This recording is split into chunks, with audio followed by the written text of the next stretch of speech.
حضرت جناب سیدنا امیر حمزہ رضی اللہ تعالیٰ عنہ نبی کریم کے چچا تھے۔ بعض مفسرین نے لکھا ہے کہ یہ حضور کے خالہ زاد بھی تھے۔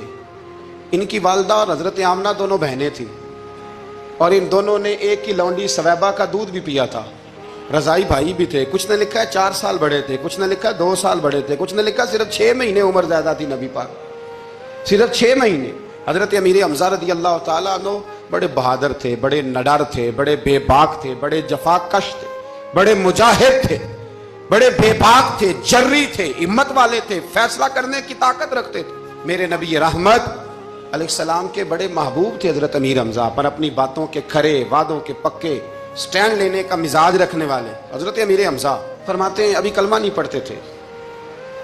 کہتے ہیں میں شکار کے لیے گیا تھا، واپس آیا تو واقعہ یہ ہوا کہ نبی کریم علیہ السلام نہ کوہ صفا کی پہاڑی کی طرف جا رہے تھے تو رستے میں ابو جہل آ گیا، اس نے حضور کو نہ برا بھلا کہا۔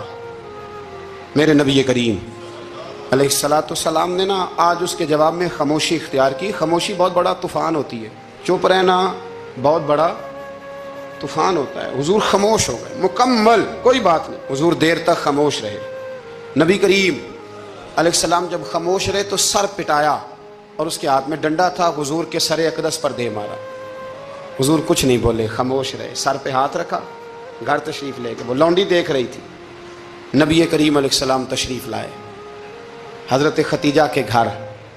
اتنی دیر میں حضرت امیر حمزہ آئے تو اس لونڈی نے نا جناب امیر حمزہ کو مخاطب کیا، چونکہ اس نے حضور کو بھی دودھ پلایا تھا اور جناب امیر حمزہ کو بھی برابر کی محبت تھی، رضائی والدہ تھی۔ حضرت امیر حمزہ کو دیکھ کے کہنے لگی امیر حمزہ کہاں سے آ رہے ہو؟ کہا شکار کھیل کے آ رہا ہوں۔ فرمایا کیا فائدہ تیری بہادری کا،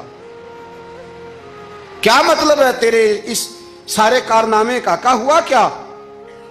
تو وہ لونڈی کہنے لگی کہ آج میرے سامنے ابو جہل نے ڈنڈوں سے اتنا مارا ہے کہ حضور کے سر اقدس سے خون نکل آیا ہے، خون نکل آیا ہے۔